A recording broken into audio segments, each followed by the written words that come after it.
seen there's been 115 billion people, roughly, that have lived on the Earth. And of that 115 billion, Are you sure that's a number? That sounds a lot very high. We only have 7 now. I think in the history of the Earth, I think I'll pull up the stat for you, but I think it's 115 billion people. They figure that probably is inflation. That's why you have lived on Earth. But he's one of the handful of the most important. What did he solve for? Why is he so important for how we live today? And then we want to go through Leibniz and the other 2 or 3 other major ones to get us to Santa Fe. Well, it's a long journey. This is the heart of what we're trying to do. Let me take a bit of a detour just a second. What if you went to high school and the last year in your high school you took calculus? So Isaac Newton sort of invents calculus. Well, that sounds invents, mathematicians. To torture seniors in high school before they graduate. Yes, but obviously, no, yes, the answer is yes. Certain people could never do calculus. Why is that? Why is calculus why is that the dividing line between, to me, people who can handle that and can go on to do certain things, and people just hit the wall, even if they know math? It seems to me that that calculus is the thing that changes. It bridges. That's because it's about the theory of change and the theory of how things change. It's a great question, but in fact, what calculus does is it's somewhat philosophical. That's why mathematics is Newton wasn't a mathematician. He was called a geometer. That's what they used to call themselves. They understood geometry and numbers. But there's an old conundrum where it says during Pythagoras' days, Zeno's paradox it's called, where they said, well, if the wall is 2 feet away from me, and I take one step that's halfway to the wall, that'll be 1 foot away, and if I take another step that's half again, that'll be half a foot away, and then a quarter of a foot, I could walk forever but never touch the wall. Doesn't sound realistic, doesn't make any sense in our real lives of the physical. But what Newton understood is many problems were like that. Many things approached the wall, or in calculus, approached the limit, but never really reached it. So he said, it's okay, you don't have to reach it. We can do lots of the mathematics as if it was so close it was almost there. And we could do lots of mathematics almost being at the limit. And this is really important, Steve, for today. Because most of the science up until today was things that are starting to approach the limit. You were taught in high school that if you had 1 divided by 0, if you remember your high school algebra, you were told, what's the answer to that? Is there an answer to 1 divided by 0? No, if you were in high school, I'd say, stay away from it. It's the boogeyman. You could write it down as it's undefined. It's not able to be determined. There's a bunch of things. But in fact, 1 divided by 0 is a strange things happen. It's a world of the strange. And what I'll explain to you after is that when you get 1 divided by 0, you get into a world we don't know what happens. The answer is it's not explainable. We can call it things like undetermined. We can have a convention to say it's X, Y, or Z. But in real life, we don't know what happens when you are actually at the limit. So Newton thought the same concept, is that the limits were God. You got close to God, but you can never be God. He had this sort of religious interpretation. Okay, I want to go back to Newton. Why is Newton such a big dividing line in mankind's history? What is it about Newton? What is it about what he's trying to solve? What did they not know beforehand? And because we live to a degree in a Newtonian universe, although I realized later subparticle atomic physics, but at least for a while it was Newtonian. So what's the dividing line? Why is he so important? Why is he an inflection point in mankind's movement from the swamp to the stars? It's a great question.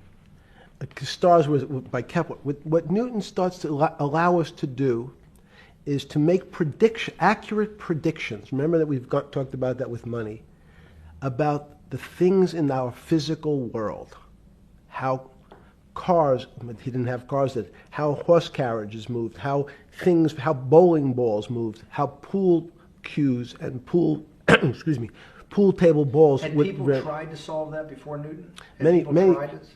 Heraclitus or Plotinus, Pythagoras, had these greats that we hear about, had they tried to solve the same problem?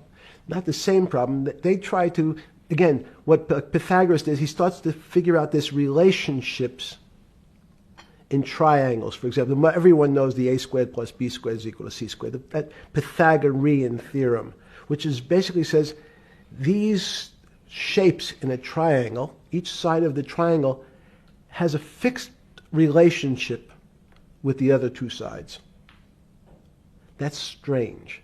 He knew, again, but it was all numbers. This was a system of things in the physical world, and Pythagoras says we can start putting numbers on things that help you predict how they will behave. You can add two triangles and make a square, some different shapes. They were looking at geometric forms.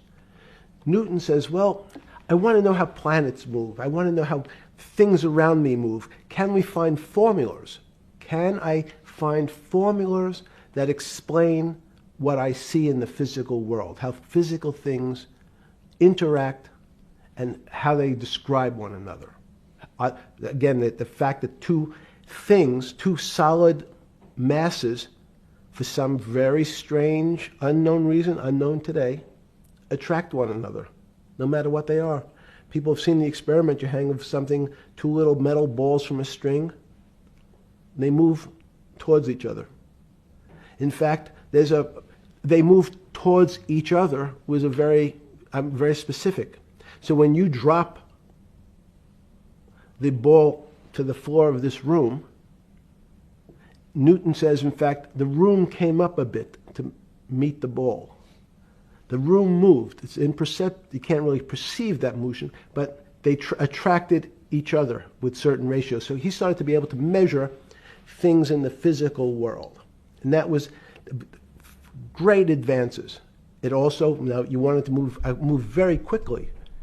Unfortunately, most people, especially in the 20th century, 19th century, said, well, like Newton, let's measure everything. Let's measure people's behavior. Let's measure their psychology. Let's measure their health. You go to we could have my blood test. Let's measure everything. We measure Wall Street. Their voting habits. Measure, measure, measure. Can we put a number on how much I care for my wife? Can I put a number on how I feel? And we tried, unfortunately, we try to mathematize the finer things in life, and then recognize that there's things that, unfortunately, just fall outside. Schrodinger wrote a very famous book about what is life. He was trying to figure out a way, can he describe the difference formulaically between things that are alive and things that are dead? The answer is no. The things that are alive in my world are miracles, not magic. Magic has a bad connotation, trying to hide things. You don't believe in the spirit or the soul? That's what animates people, is your spirit or your soul. That's No. Have you ever seen someone die? When they die, their spirit leaves. Their soul leaves, no question. So There's no question to you about no that. question. There's no question to you that there is some animating life force within us that leaves when you're dead. Yes, in fact, I refer to the soul. This obviously is certain. The questions in the past, even Because during people would normally think you were soulless. So, Thank you. But have you talk about you actually believe in it, and have done some thinking about it is pretty shocking in its own right, isn't it? Well, again, mathematics. Leibniz thought. So Newton was at Cambridge, and he was the head of the math department, right? He's a professor, essentially. Yes. But Leibniz, was Leibniz a German professor? Yes, but what Leibniz said is the soul is so strange because God took chemicals, which is simply the material, like tables, and he somehow made this material able to have a thought. How strange is that? Not only does it have a soul, but some way it was put together that this material substance is able to think. So when you say to me, it's obvious to everyone that there's such a thing as a soul. Now, if you're part of the Charlatanville, you'll try to explain it to people. The soul I describe as the dark matter of the brain. Why is it dark matter? Because in high energy physics nowadays you hear terms of dark matter, dark energy. Again, terminology. It's a complicated term. Why is it dark matter? Because we can't see it. That's all. What do you mean you can't see it? Well, somehow we see something moving towards this area of darkness. Something, I can see this thing. This appears to me to be empty. It's just black. But I see it being drawn this way. So I say, well, I know if this were matter, that would follow that equation. If this was solid, it would explain the way this particle moves. But I can't see anything here. So I'll just call it dark matter. And I'll say, I don't know what it is, but it behaves as if there was something there. The soul is obvious to everyone that there's something different between things that are alive and things that are not alive. But we have no idea what it is. It's currently unexplainable. I believe we need an entirely different system of analysis to try to figure out. But Sorry. No, with Newton, with all his alchemical studies and things he worked on the spiritual side, Leibniz that just talked about the soul, Schroeder talked about what is life. If a modern scientist or someone that you funded at MIT or at Harvard or one of these things talked in those types of terms, they would be considered to be a wingnut today, wouldn't they? They would not be. They would not be on the path for tenure, right? Unless they were in the philosophy department. This is exactly my point. We're talking about three of the greatest mathematicians in mankind's history that have really changed mankind. Talking like this, what happened? How do we get to a situation where they could not be in the high physics? They could not be in the mathematics department or working in high energy physics. Good. It's an easy answer. Newton was a combination of mathematician or geometer then and philosopher, and as time went on, those disciplines seemed to move apart. We had philosophy. Some of the philosophers can't do math, and some of the mathematicians. And again, mathematicians often break into two categories: people that solve problems. Those are more like geometers in the old days, just problem solvers. And then there's thinkers, theoreticians. They're more like the old movement towards philosophy. But neither one of those two groups have been able to figure out why something is alive as opposed to something that's not alive. No one's been able to describe what the soul is, but we all know it exists. And I think what we need is a new... Science is a bad word. I think science only describes the things we already know about the physical world. In fact, there's an argument that the physical world that we see has been created out of our systems of mathematics. Mathematics, everyone knows mathematics describes the physical world much greater than it should, unless my view, the physical world really comes out of conscious beings that have mathematics. So they create it. This table appears to you and I to be solid. To a bat, because we have light that's bouncing off the table into our eyes, it appears solid. If instead of eyes that responded to wavelengths of visual light, our eyes responded to radio waves, the radio frequencies, it's not different, it's the same type of frequency as light, but different speeds, the table's invisible. We know that our phone works in this room. So the waves are coming through the windows, the waves are coming through the walls. So the walls are invisible to that type of radiation, that type of energy. The walls I can see them because my eyes, a physical system determines that the walls are there. You, with Murray Geldman, you founded, or were the original donor, and had the idea of Santa Fe Institute. In 10 or 15 years later, that effort to study the complexity of systems mathematically. Yes. was is a essentially total failure. A Yes. total failure. Total failure. Why is that? It's the failure of science because, in fact, if to some extent science doesn't describe romance. I don't know why I'm attracted to somebody. I don't know. People are attracted to each other, and everyone has the same feeling. They've seen someone walk in the room, and they say, "Oh, that person gives me a creepy feeling." Science has tried to describe. Science doesn't describe what creepy feelings means. They just know it's a creepy feeling. I think women, as I said the last time, have an intuitive sense. What is intuitive? They have intuition, they have feelings, and they're able to deal in the realm of things that men, especially men like myself, find unexplainable. Women have intuition, men see things a bit differently. Men want to measure everything. Women are not really that interested in measuring.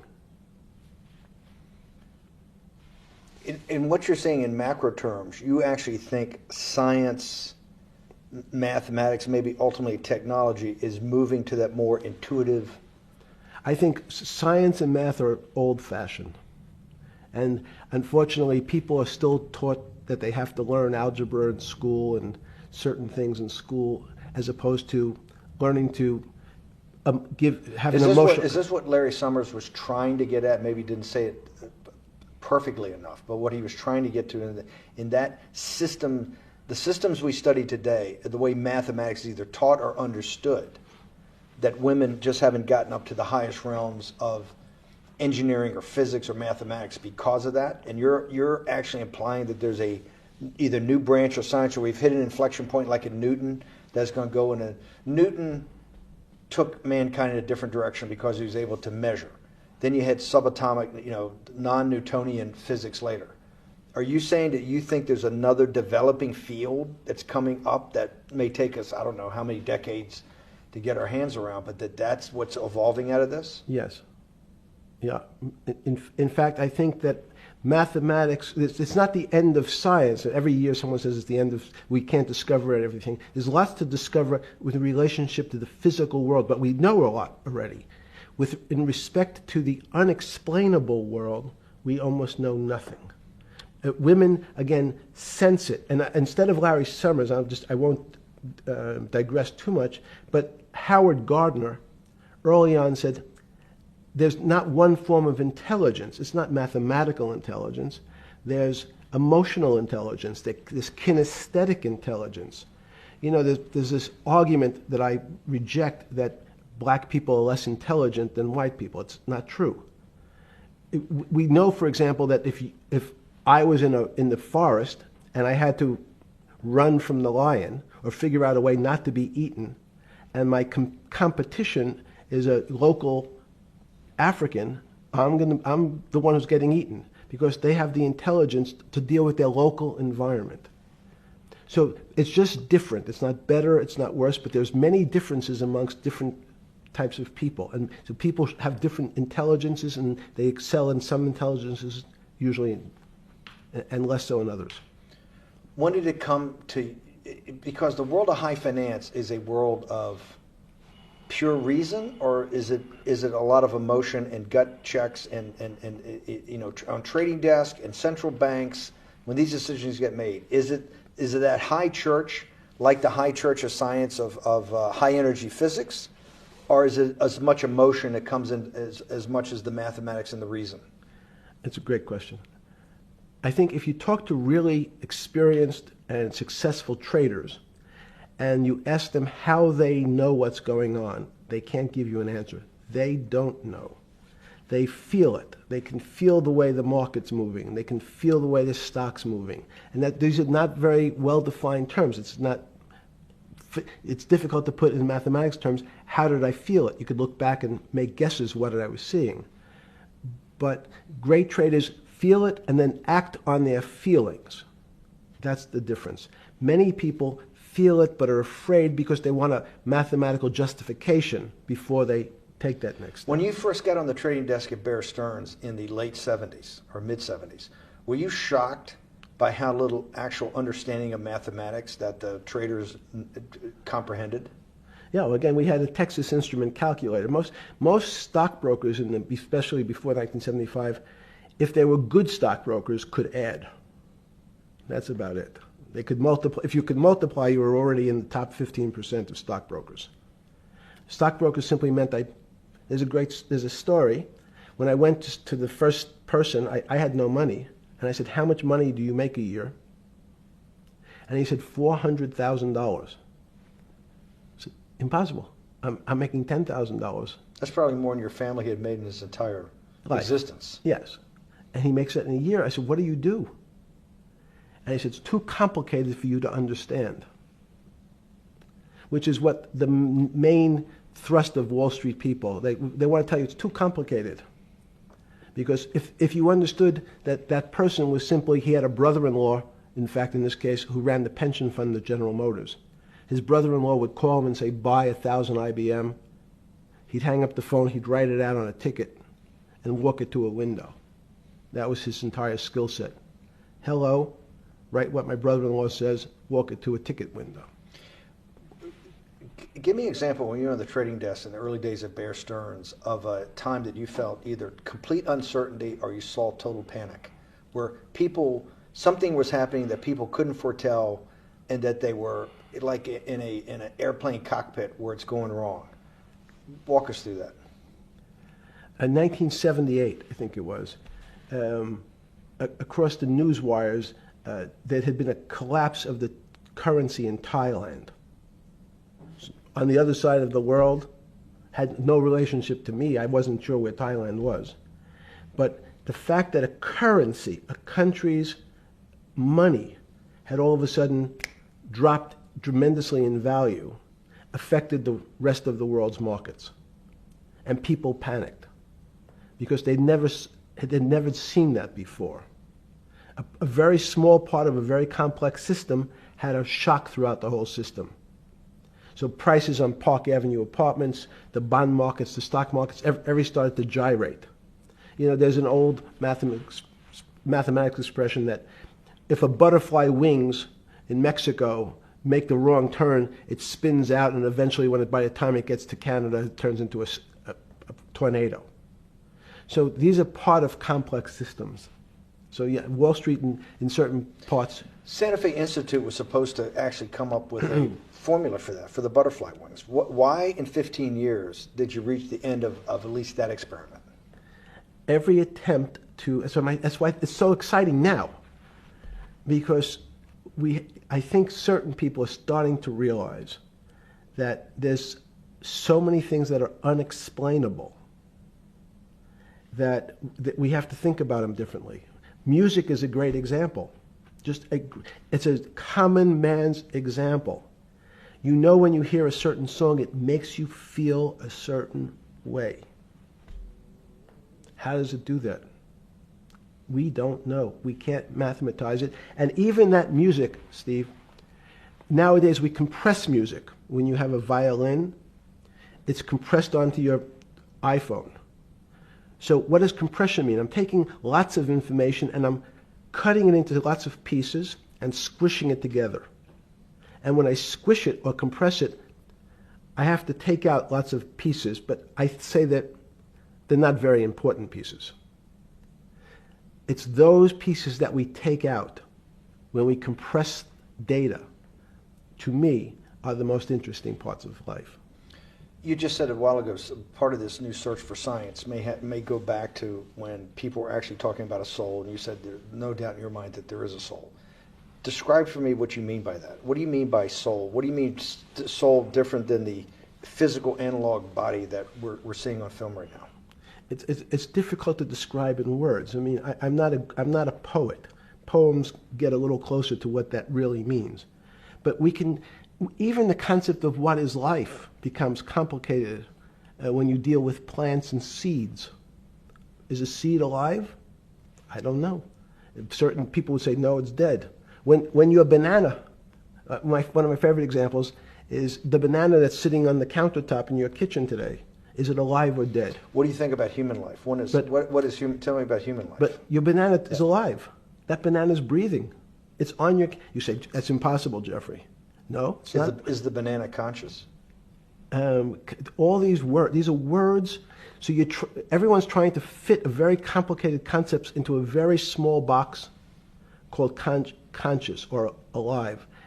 These don't fit in that way. So if you put your banana in a bag and put another fruit in with it, the fruit ripens faster because the banana breathes with it. We don't understand most of those things. So you asked the question. Sorry. You talk about the life. What about human life? What about it? Tell me what do you think? What do you think human life is? It's a miracle. It's a miracle. And when I say miracle, I can't explain it, and I make no attempt to explain it at the moment. We don't know how to think about it. And anyone, again, another one of the Feynman quotes when he was talking about quantum physics. He said, anyone, Jeffrey, who says they understand quantum physics and quantum mechanics and quantum behavior, you know they're lying. Let's talk about it. That's post-Newtonian. Talk about what's the difference, who founded quantum mechanics, why is quantum mechanics taking Newtonian physics and taking it to the next level? It forms a much broader category. Let's go back to this desk. You used the thing of Newton using this desk. Why can't Newton's theory explain everything? Why did subatomic quantum mechanics or quantum physics have to come in to explain this? Well, so let's go right back to square one. Why is it called quantum physics? So quanta is a word that simply means packet, small amount. So it's quantized. So when we recognize that this table appears, another very complicated word, solid to us, it's really made up of molecules or atoms. And atoms, we've given lots of names to some of the behaviors. If you were in school, when you and I were in school in the 50s, the model was a little center thing in the middle, and an electron went around and around it. It was seen as a ball that went around and around it. And as we started to say, well, let's see what this ball looks like. I want to be able to examine that little thing called an electron. We found that there was nothing there. There wasn't the thing. It was simply a cloud of energy that we can call an electron. So we already started to see mysterious things as we go into very super small quantities, quantum physics. So quantum physics started to go into the very small, and at very small distances, we see things that we can't explain. We just cannot explain. How am I doing on time? 4 minutes. Fine. And to summarize, no, sorry. Let's go back to human life. When do you think human life starts? It's not these. So you see, this is the question. You're asking me to measure something again. It's the disease. It can't be measured. You just hate making commitments. That's why I'm not married. I'm peeling this onion back a layer at a time. All your bullshit and happy target can't be measured like that. Is that to say measure it's a commitment. You don't even like a commitment when you answer a question. I don't know. As they say in golf, commit to the shot. I don't know what it means to be measured. You do know what it means to be measured. You're one of the leading currency traders, hedge fund guys, or stock market financial wizards. You're in the high priesthood of high finance. You certainly know how to measure. That's why you're a billionaire. Any other answer besides that is total and complete bullshit, and you know it. I know very few things. You know things can be measured. You measure every day. You weigh and measure every day. You weigh and measure people. You weigh and measure leaders. You weigh and measure economies. You weigh and measure politics. It's a very good. You weigh and measure. You weigh. Hang on. Your whole life, in fact, is measuring. So what you've now done is a great thing, is you've used the word measure, a mathematic term, in the common vernacular and abused it. So I don't even recognize what it means. It's so abusive to my field. Let's go to that. In mathematics, measure means what specifically? There's no specific. It's an approximation, or giving something a number. Einstein said, we're not asking you to go to the 9th decimal point. You didn't say that before. No, you're not going to the 9th. I don't even. What if I say measure? How tall are you? You'd say in your case 6 foot. 6 feet. But is it 6 foot 1 inch? give or take, between 5'11" and 6 feet. But what's that? But I want. So the question is, I want an It's accurate. Zeno's. I got Zeno's paradox. I don't even know what it means Right. to measure you. Is that, am I measuring the top of your hair, the top of your skull, which, and the finer, the more. You're being rabbinical. This is like. I shaved my beard off. I used to be rabbinical. No, my point is, isn't that going through the Torah where you're parsing every definition? No, so, however we broadly define measure, your life literally is about measurement, is it not? it's about putting numbers on things so that I can try But that's my measurement. best. You can call it whatever you like. If that Well, what makes do you feel better. What do you know? No, Because I I'm wanna trying to make you relate it happy. back to your scientific inquiry. No, even a number. People don't. A number is a complicated When did thing. you come? When did you come to this When did you come to this aha moment? Was when it was in your solitary confinement, when the biggest financial crisis in world history was going on, in your 7x9 jail cell with your metal bed and your two brushes because you were a trustee with the brown uniform on, trustee spelled wrong. Is that the moment of clarity that you had about science and Newtonian physics and everything that we can measure is really not going to be the way we go forward? It's going to be much more esoteric, emotional intelligence thing. Was that your moment of clarity? I wish it was, because it would make such a great story for this interview, but it's not. It's the fact that I lead such a privileged life to come across. But when did you? If it didn't happen then, when did it? Or did it happen before? I was going to hopefully get to the. Okay. I'm in a privileged position to have some of the world's smartest people come to my house and tell me what they think about different subjects, and I finally realized that the thing that they had most in common was there was this area, no matter how smart they were, that when I asked them the questions, they said they'd have to resort to a 500 or 1,000-year-old response to that question, which was, I don't know. You know who else found that out? Socrates. That's what Socrates kept doing, right? Socrates kept asking all the experts. He would go through, question after question after question, and realize at the end they didn't really know. They really didn't basically understand what they were talking about. And one of the things that people won't enjoy, it turns out that potentially one of the bad things to teach children is how to write. So writing, reading, and arithmetic was supposed to be, everyone's supposed to be taught. But writing forces you into a very narrow channel of thinking. You have to write in a certain form, in a certain way, in a certain linear pattern. So your thinking becomes somewhat narrow. The reason I brought up writing is one of the recent discoveries of mine with respect to Socrates, Plato, and Aristotle is they never wrote anything. They spoke, and people around who could write wrote. Socrates could think. So that was. Jesus of Nazareth was the same way, right? Never wrote anything. I thought he was a carpenter. He was a carpenter. Didn't he need like a little carpenter's tonight? I don't want to get that. But at least his written record. Right. One last thing. Sure. Thank you for having me to your house.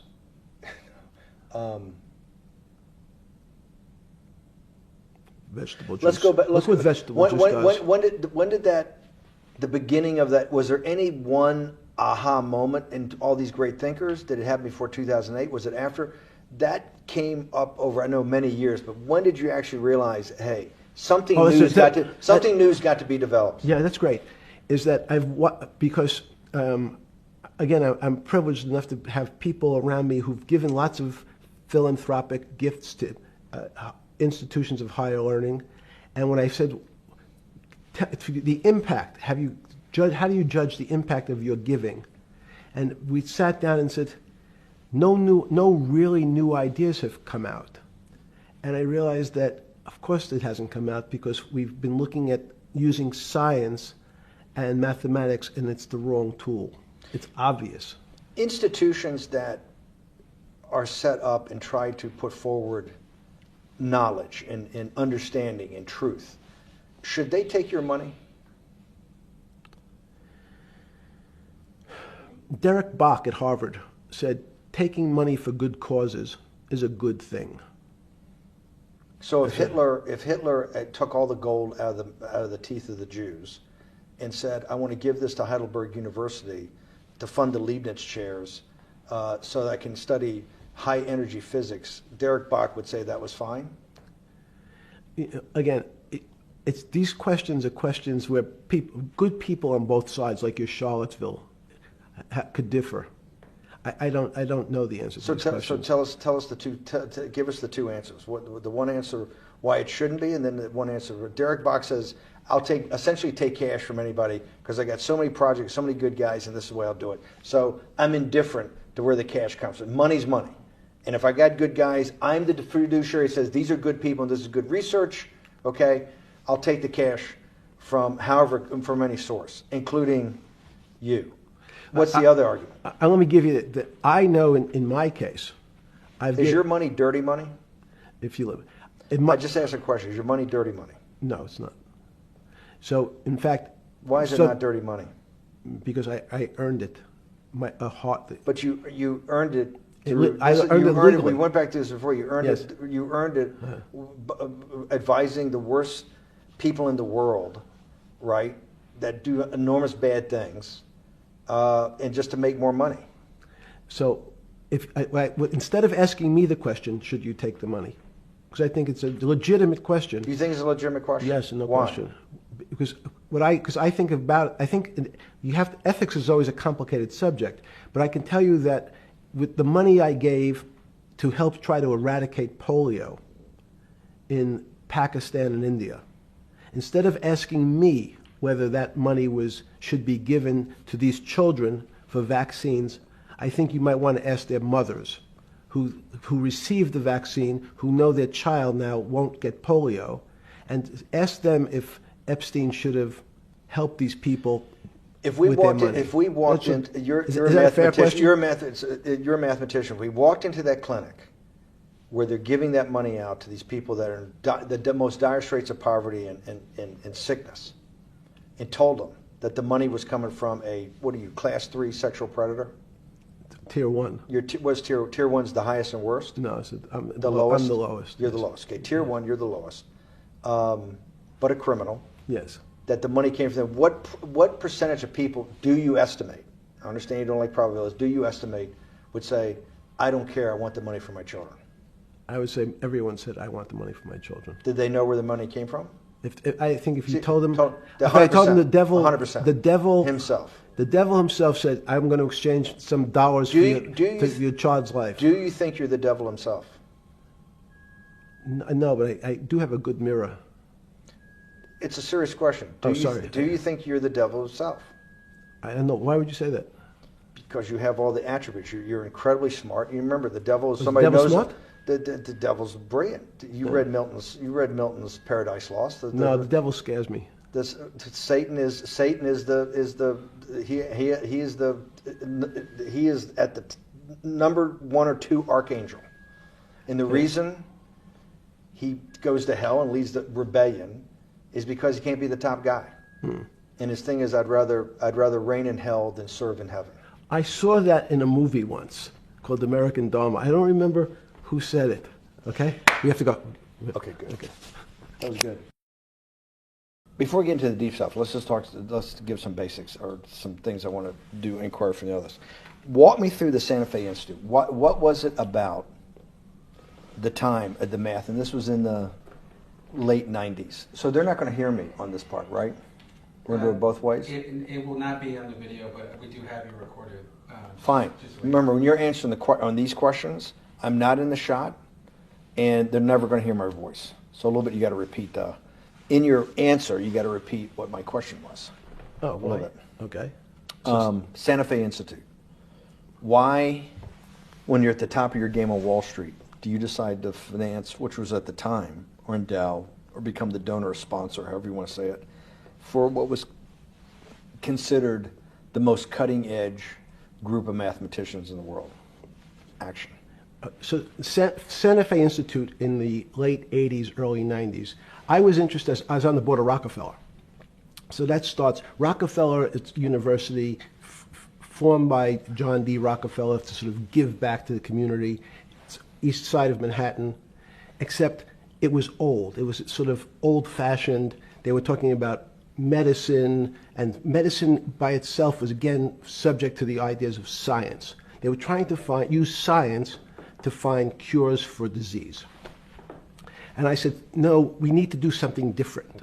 We need to start interdisciplinary work. In most... How did a schmuck like you get on the board of Rockefeller? What year was that? I don't remember. Late, I think 89 or 91. So that's one of the most prestigious research places in the world, correct? Yes. Okay, how did a guy like you get on the board of a blue blood, internationally known, hard research, Nobel Prize winners all over the place?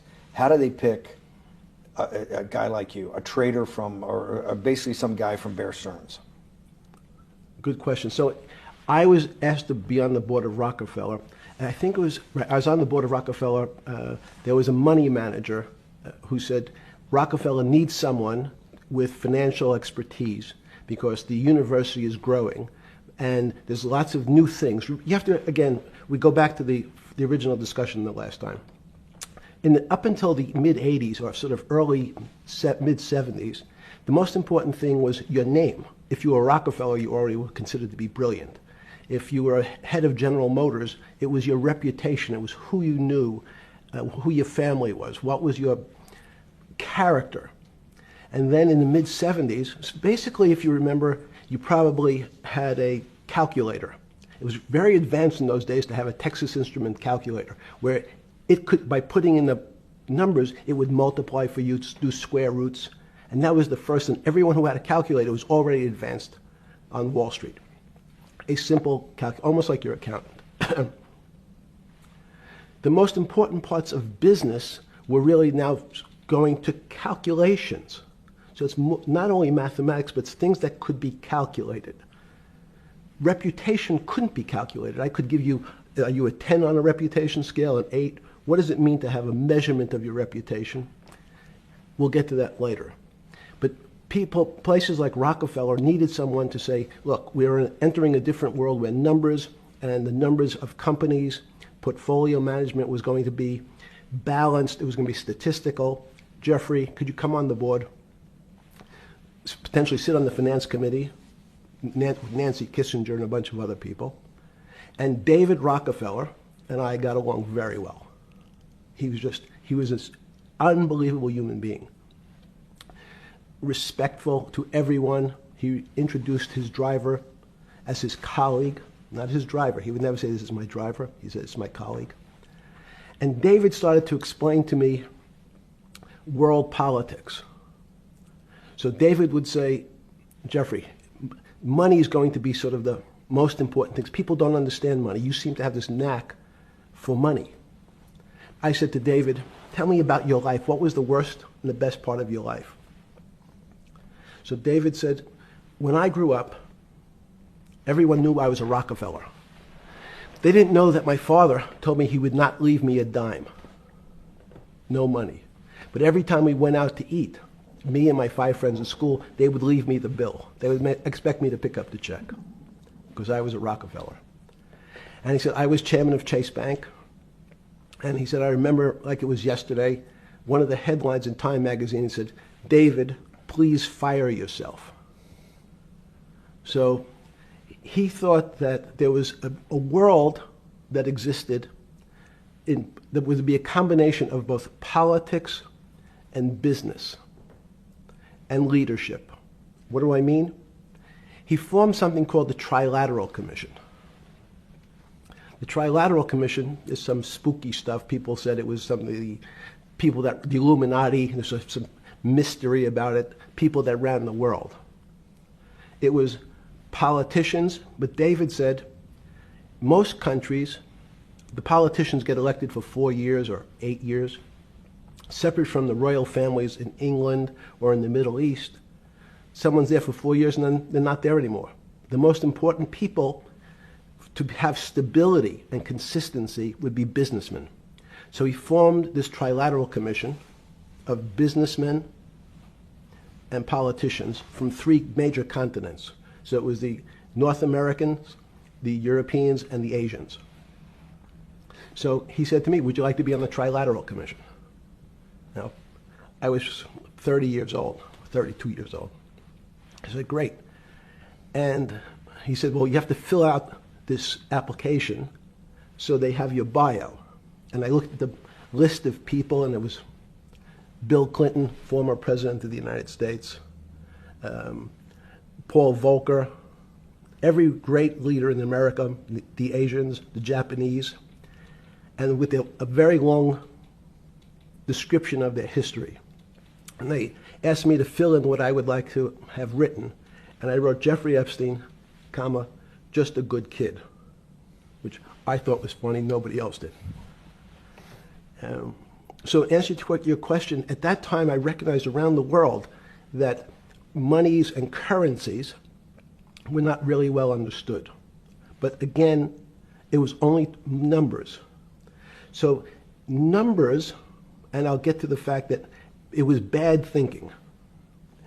Numbers are very good. Are most people that you meet, even on Trilateral Commission, when you meet most people, do you find most leaders financially illiterate, economically illiterate?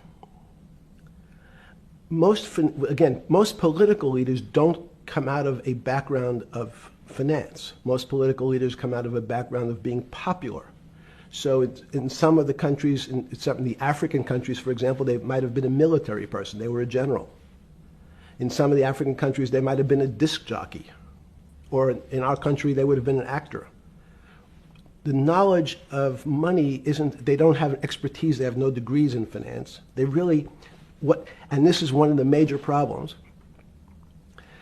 their expertise, if they have any financial knowledge, is of their own checking account or bank account and filling in their own taxes. So many world leaders who don't really have a financial underpinning make fundamental errors when it comes to money on a country or institutional level. Let me give you an example. If you, Mr. Bannon, if I said your assets increased last year, you'd say, that sounds pretty good. And I said, what does that mean to you? You'd say, well, I have more money. I guess I'm wealthier. I'd say yes. And if your debt increased, would you feel wealthier or poorer? You'd say, well, I don't want to have increased debt. I don't like the idea of that sound, increased debt. Now, that and world leaders understand when their assets go up, they feel better. However, institutions like banks, things that people don't really understand are financial underpinnings of banks. When I say your bank, Mr. Bannon, you have the Bannon Bank, you doubled your assets. Sounds good, but what does it really mean? It means people owe you more money. You don't have any more money. What? Yeah. A bank's assets are how much it is owed by other people. That's crazy. So if the bank goes from a $2 billion of assets to $10 billion, it means people owe it an additional $8 billion, but their assets have gone up. So the terminology of assets and liabilities is different for banks. It's not natural. And what most people, and you ask questions about world leaders, there's many people, I think your old boss Mercer understood, there's a fundamental part of money which is called fractionalized banking. And fractionalized banking is something that finance people understand, and the people on the street, and when I say people on the street, that's where I was when I started on Wall Street, would find it impossible to believe. Impossible. Why? Bannon Bank, I give you $1, just one single dollar. In our system of banking, I would say, okay, Steve, I gave you $1. How much could you lend out to your friends? And your natural reaction would be probably something less than $1 because I want to keep something in my pocket. The way our system works is if you as a bank are holding my dollar you can lend out an additional $8 or $9. No, it's impossible. I only have $1, Jeffrey. We have something called fractionalized reserves, which is if you have 1, you can lend out 9. That's the way our system works. And so not only do world leaders not understand banking, but the man on the street, my father who worked in the park department, it would be beyond his imagination that people could lend out more money than they actually had in their pocket. Next question. But how did this, in understanding that, when you get on something like the Trilateral Commission, you're on the board at Rockefeller, which is the most advanced research. You get brought into the Trilateral, which is the elite of the elite. How, since you're only at that time 30-something years old. 8 years from teaching at Dalton, right? You're at Dalton. No, 10 years. 10 years right. teaching at Dalton. Yes. Walk us through. I mean, put us in the room. Walk me through exactly what it felt like. What it felt like being on the board at Rockefeller. You got these Nobel laureates, and you're sitting there making decisions, and you start to meet these people at Rockefeller. And you start to meet these people at the Trilateral Commission. What did it feel like? It's a great question. So what does it feel That's like? what I'm in the business of asking. Yeah. What does it feel like meeting some of these people like Kissinger or Rockefeller? And those are two extraordinary people. But in general, I think the question, the people on Wall Street, I tell the story, the first day, one of the first days when I was in Wall Street, someone said to me, would you like to buy ATV? And I was looking in the brochure, and I couldn't figure out what stock had a symbol of ATV.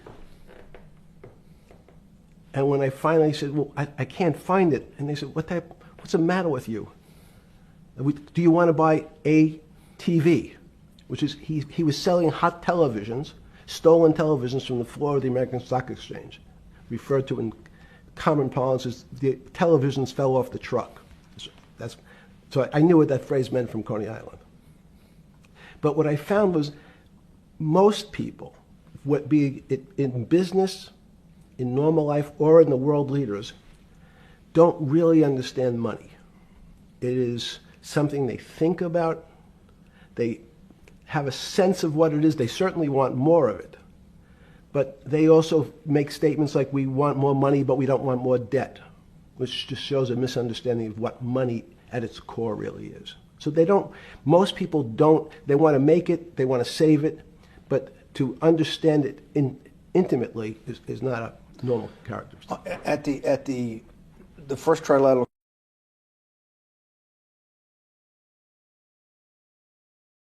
or something? Yeah, you're good. Just give me an approximate. You joined the Trilateral I Commission. think it might be and we'll be able to show we'll pull down the chart of where your name was, but just give me roughly when it was. I think it could be 90. I don't remember. Okay. Let's Sorry. say early 90s. Yes. When you got on the Trilateral Commission and had where was do you remember where the first meeting was? It was in Tokyo. In Tokyo. And at what hotel? I would like to say the Hilton, but it's probably not. And it's a 3-day, 4-day? Give me some 3-day event, and walk me through the whole thing. Speeches. It starts with a dinner. Just walk me through it. It was boring. You couldn't possibly think it was boring. It's It bullshit. was boring. You had to be stars in your eyes. No. Did you fly over privately? Yes, but it wasn't my plane. So it didn't count? No.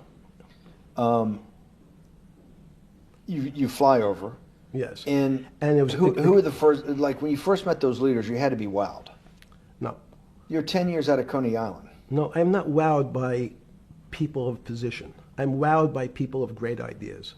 And I don't care if it's the bus driver. I don't care if it's the student I had who has teeth coming out. Well, every these direction. guys have to have great ideas. They're the leaders of the 3 great continents of the world: North America, Europe, and Japan. No, many of these world leaders become world leaders because they're popular and they were able to get votes, or they were able to convince people to vote for them. I learned later. Many of them were just good at what they did in terms of politics. Remember, world leaders are politicians in general. They're not scientists, they're not intellectuals, they're not great thinkers, they're great politicians. At the first Trilateral Commission meeting that you remember in Tokyo, sometime in the early 90s, do you remember what were the big issues of the day that they were talking about, and what did you think about it? Yeah, in fact, it was funny because they were talking about inflation. and they were worried that what would happen, how do you control inflation? And as a mathematician, I didn't understand the concept. I don't understand the concept today. How's that possible?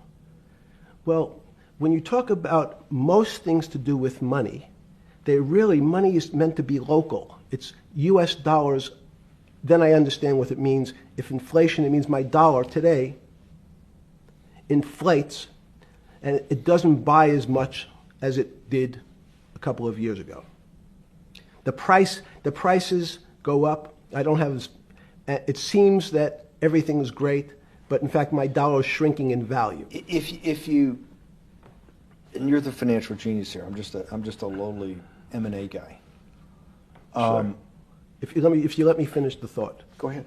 So if you're in America, you can feel inflation. Your salary's gone up, but you can't buy the same car. In fact, it starts to feel weird because the value. That's why I wanted to ask the question then. This is my point. Sure. The people who live and breathe this, the central banks, have been haunted by the specter of inflation since the late 70s. Yes. First off, tell our audience, how did that happen? The two great financial events in the 20th century, I'm not going to get to the 21st, were the great inflation in Europe after World War I, the Great Depression, the hyperinflation in Germany that led to the rise of Hitler, and then this inflation in the mid-70s.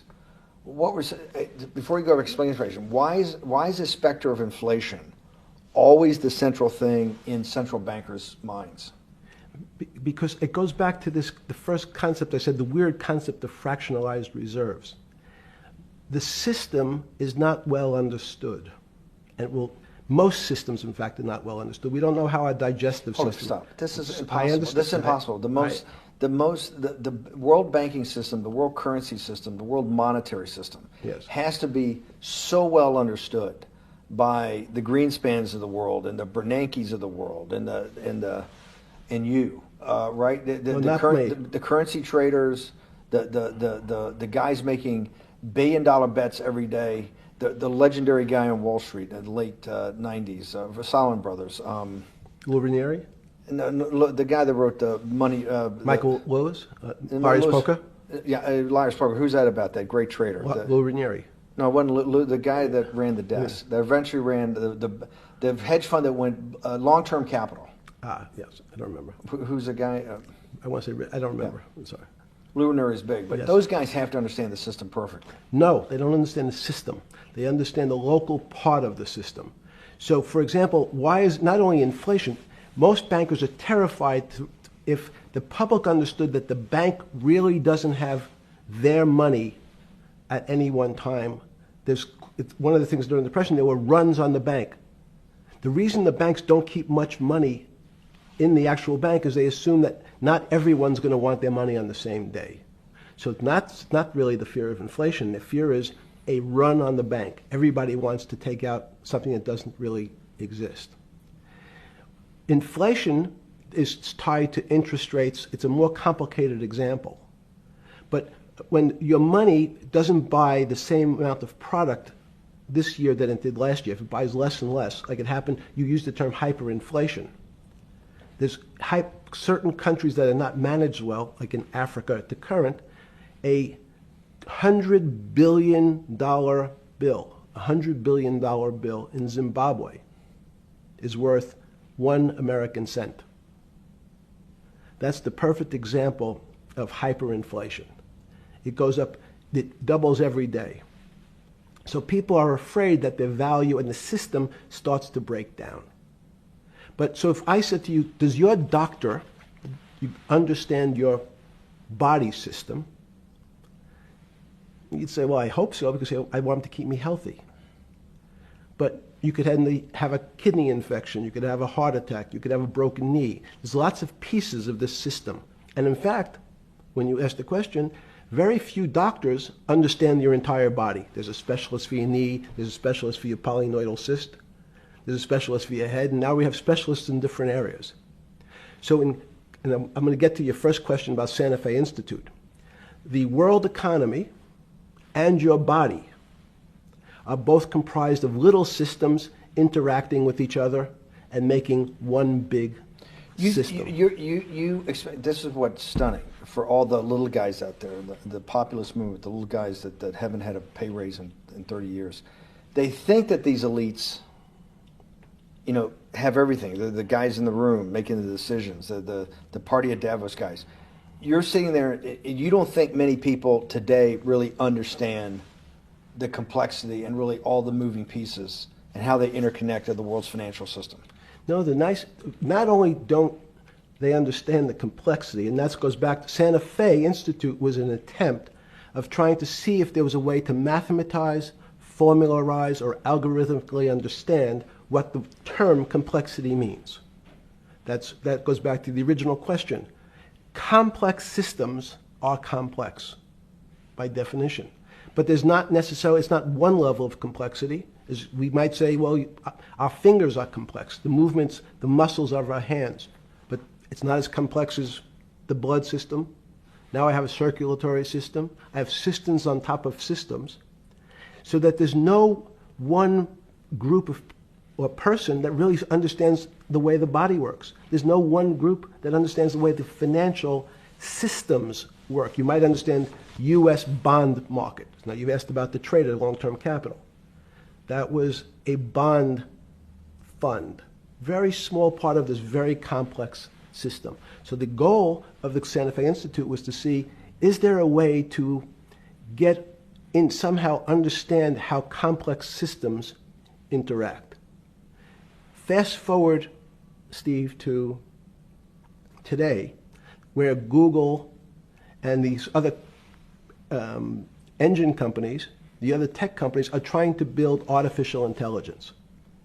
The strangest thing that they've found, one of the strangest things, is that the systems that they design, this artificial intelligence, which a lot of people have heard about, is they design a bunch of systems.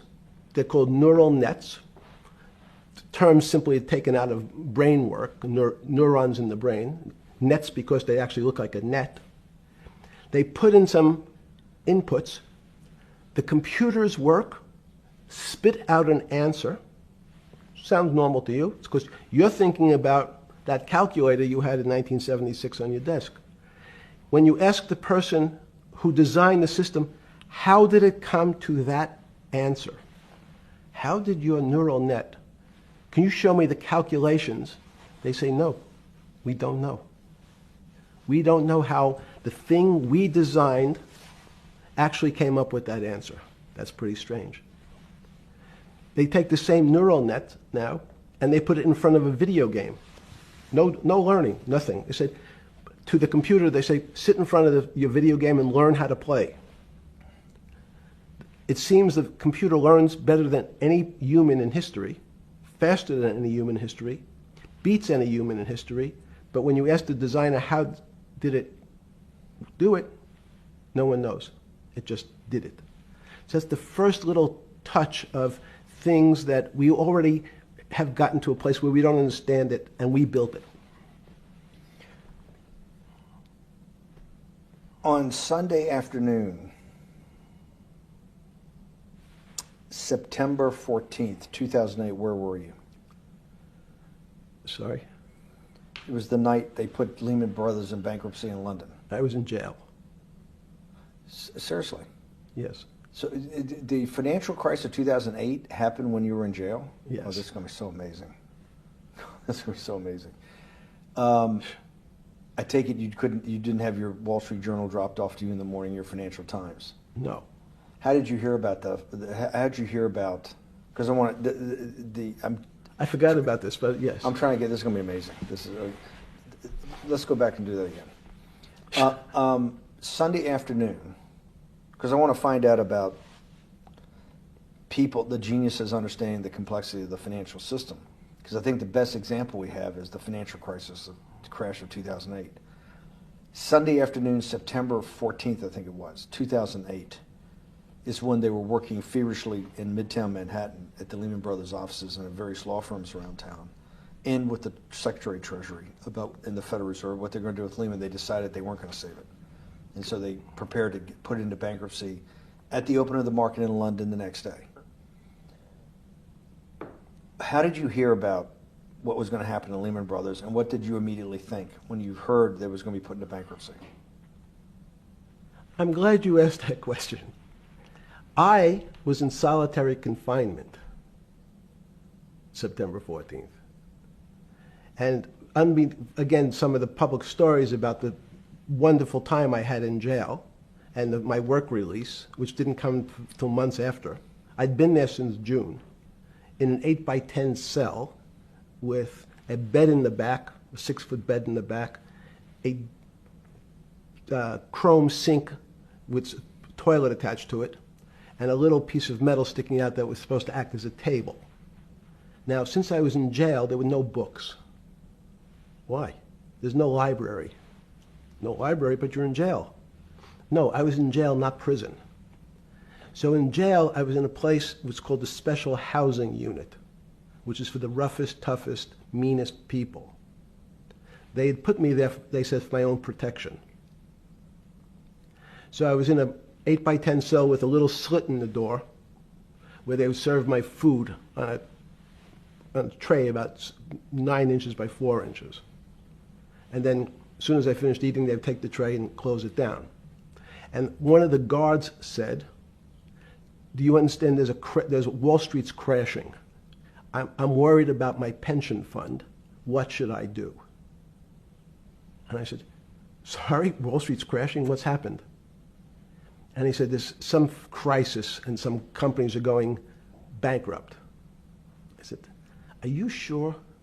And he said, yeah, it's all over the papers. We're all terrified we're going to lose our life savings because we have either a 401k or our pension funds. We don't know anything about money. Mr. Epstein, can you tell us, like, what's going on? Am I going to be able to afford my children's education? Am I going to be bankrupt like this company called Lehman Brothers? And there's another company in the front page today called Bear Stearns. Oh, no, I said.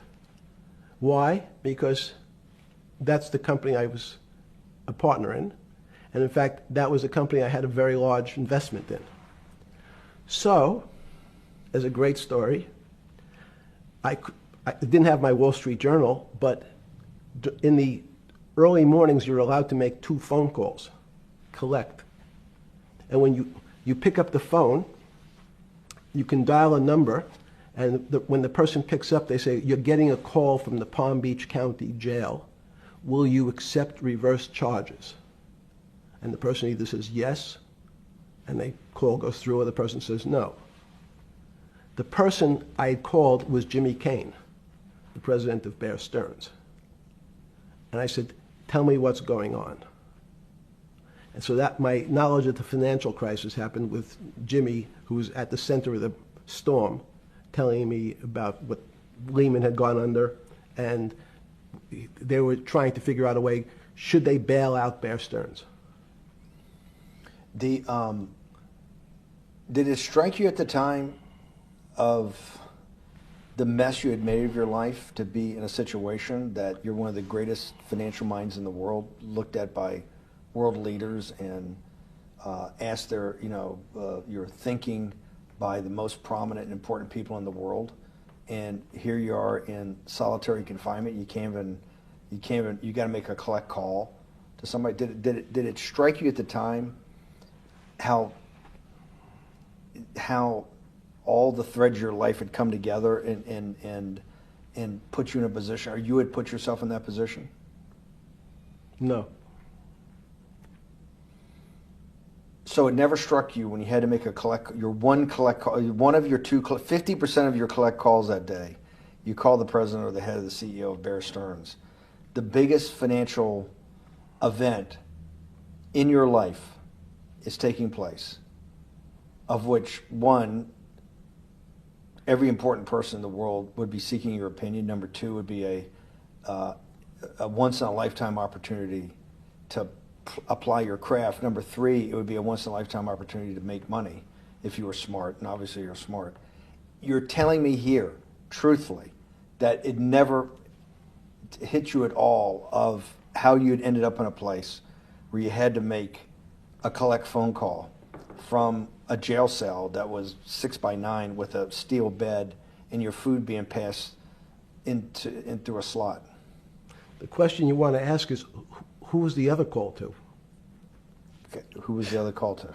The other call was to my friend at J.P. Morgan, who was then, I didn't know it at the time, trying to buy Bear Stearns. So at one point, I had 2 phones. It was difficult because they're afraid people are going to hang themselves with the phone cord. So they don't actually come together and they're pretty short. So I was actually going between 2 phones talking to Bear Stearns and J.P. Morgan at the same time. So I found it amusing. And it never struck you about how to end up in a situation like this? No, that would be probably means I would be too self-aware. You can't possibly expect me to believe this. I know. I don't believe it. It's no, it Even can't- it can't as be- a- it can't- you're telling me that during that day, you never had a moment you sat there and go, "What the fuck have I done with my life that I'm in a 6x9 jail cell when I should be on a trading desk or I should be in my $250 million, greatest townhouse in New York City, taking calls from the King of Saudi Arabia, the President of China, the head of Russia, the President of the United States, to save the world's population from a financial debacle." You honestly expect me to believe that never happened? You're suggesting I was somewhat depressed, and how could this happen to me? I'm not saying depressed. I'm saying a moment of awareness of how could I get myself into this situation. No, I would just say how strange that this happens. It's strange. I'm wearing a jumpsuit and flip-flops. What given color to was me. the jumpsuit? Brown. Brown. Brown jumpsuit. Yes. I notice I don't see you in a lot of brown. No. Brown jumpsuit and flip-flops. Flip-flops, yes. With no access to books, no access to newspapers, No access to anything. You had lived on information. Except my Almond Joy bars. I had extra Almond Joy bars. Did you eat Almond Joy bars and things like that because you're afraid of what the cooks did to your food? Yes. Is that because of that you were in for the crimes that you were in for? No, it was just in fact, I Is was... it because you're wealthy? Yes. How did you know that? Well, people would constantly come if I was passing by or have to go for my medical. People would either ask to borrow money or make some other types of comments about. In the beginning, what were the comments? At the beginning, what were the comments? It serves you fucking rich guys right that you're here next to me. There was nothing about your crimes. No. So all this rumor you hear all the time about people in prison that commit the type of crimes you commit, you're saying in your personal thing is not true. No. It was all because you were rich. Yes. And it was all because they wanted to borrow money. Or get advice. Yes. Where they get advice to go long. Yes. You're telling me is this time to buy? You're telling me in solitary confinement they're interested in going long. Yeah. They want to know what does that say stocks. about human nature? Well, what I think the people find, one of the reasons they wanted to keep me in solitary confinement was they're afraid that everybody would want to know which stocks to buy. But what happened was, after this crisis, now it's on the front page of every newspaper. I don't want to lose this day. Sorry. When you first heard that, was it Bear Stearns had been kicked into bankruptcy, 6 months before? No, this is the same time. This is part of the same deal. I thought no. Bear Stearns, they saved Bear Stearns and didn't save Lehman Brothers. That's right. it. They 6 months before they had bailed out Bear Stearns, but Bear Stearns was still a zombie, A shell of its former a self. former self. But they had quote unquote saved it. Why did they make the decision in your mind? Why did Hank Paulson and Bernanke what's this concept of moral hazard? Explain to the audience what moral hazard is, and why did they save Bear Stearns 6 months before, and why did the smartest guys in the room decide not to save Lehman Brothers? It's a good question. The real issue is I'd have to go back when you have these systems to the way your doctor responds to any type of emergency in your body. If they might decide to save your kidneys and let your gallbladder go, because the gallbladder is less important to your overall system. If at that time, even it's not that long ago, the boogeyman was when said, well, what really happened? Jeffrey, what really happened? What is this financial crisis? And, some of the progressives and the right wing blame it on the banks. It was the banks' fault.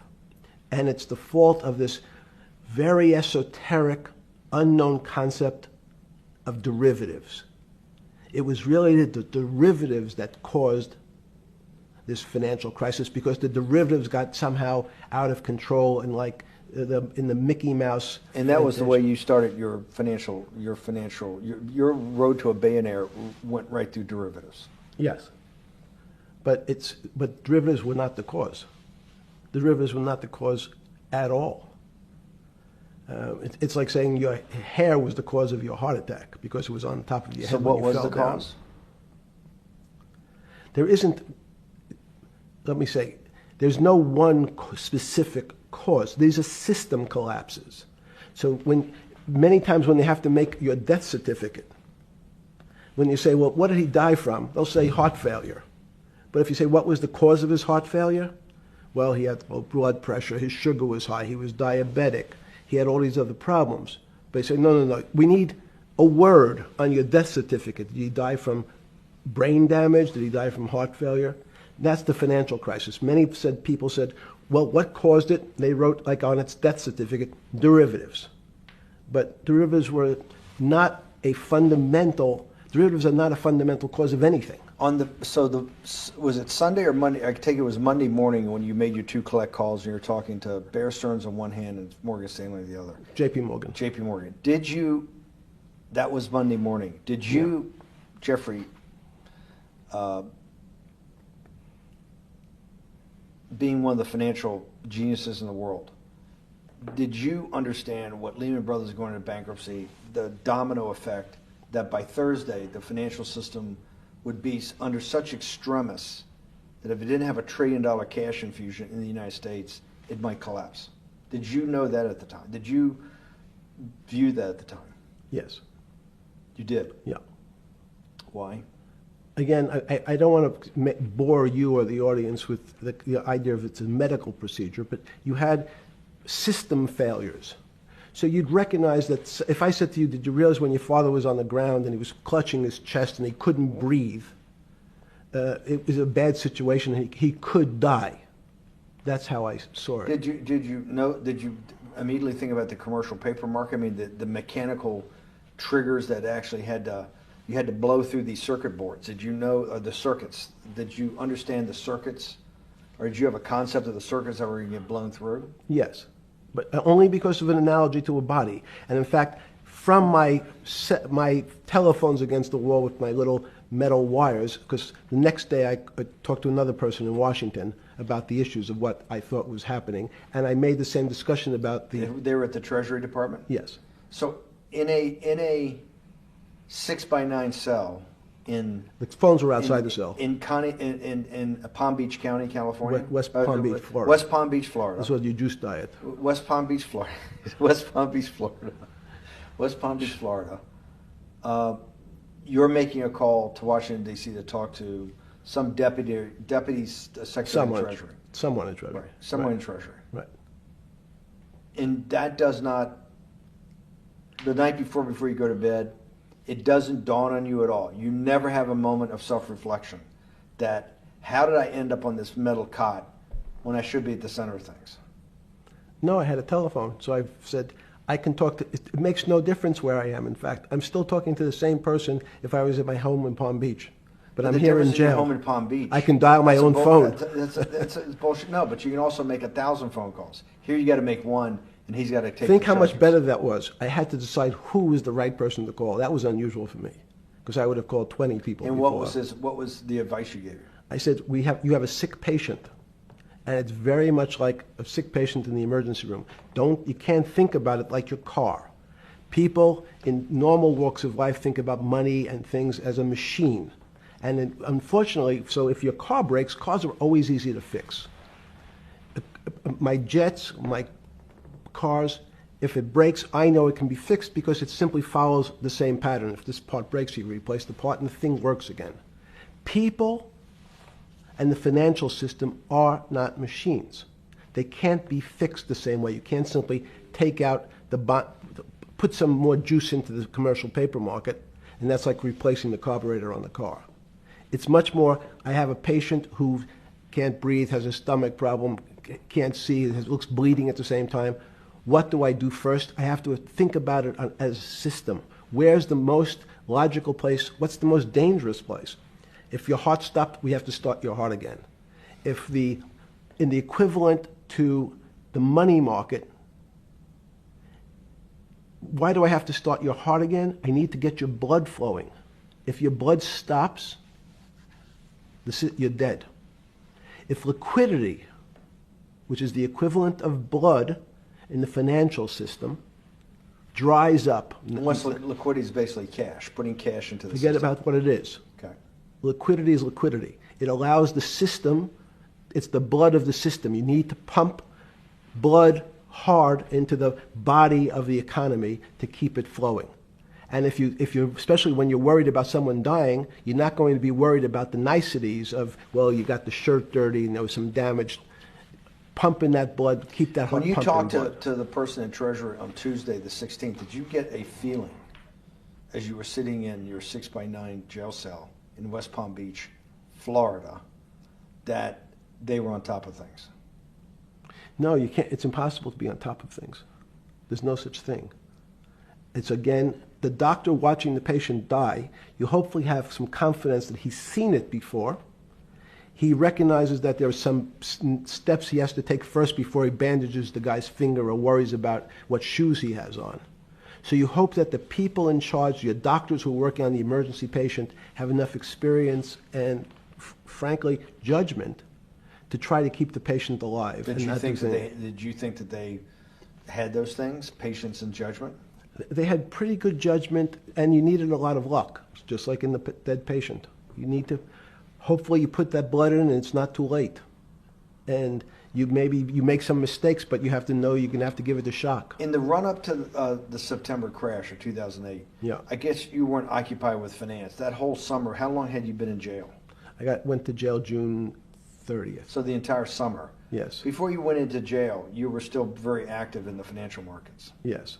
When I say active, you trade currencies every day, you trade stocks every day. When people, I don't do any. someone like you, or you give advice to people to trade stocks or trade currencies. I don't trade every day. I think that's, like Woody Allen said, you can't beat the bank. So I try to pick my spots. George Soros picked his spot when the pound collapsed. This would have been a great money-making opportunity that passed me by when I was in jail, but that's not how I think. In the run-up to that, in the spring of 2008, that's when Bear Stearns got in problems, I think, in the spring of 2008, and they decided to bail it out. Did the Bear Stearns guys talk to you for advice at that time, when the big crisis in Bear Stearns? No, but see, again, unbeknownst to most people, and it's easy to blame people for the financial crisis, like you'd blame someone for giving your father the drink before he had his heart attack. But what really happened, the real enemy of the finance system was Bill Clinton. And if you ask me what and who caused the financial crisis, I would tell you it was Bill Clinton. Because of what Bob Rubin and he did to deregulate the financial system? No. Because as of the last time we had our 60-minute interview, you talked to me about home ownership. And you asked me whether everyone should own a home. And I told you, no, it's too risky. So the financial collapse of 2008 is because of hardworking African Americans, Hispanics, and whites who wanted to have a ownership stake in the society that all rests on their shoulders. They're the culprits. No, not at all. Okay, then I didn't say they were the culprits. I was pretty clear it was Bill Clinton. Okay. Why was it Bill Clinton? Because Bill Clinton wanted to get votes from those people. And he sold them the idea that instead of renting in a house, and historically the values of houses have gone up, and he said, you guys in these local communities who haven't been able to afford a house before, I'm going to show you a way. I'm going to give you a way because I'm sure I'll get your vote that you can own a house because I want your vote. So what we're going to do is I'm going to let you buy a house Mr. Bannon, when you really, you're right on the border, maybe, or not even on the border. Your credit is not good.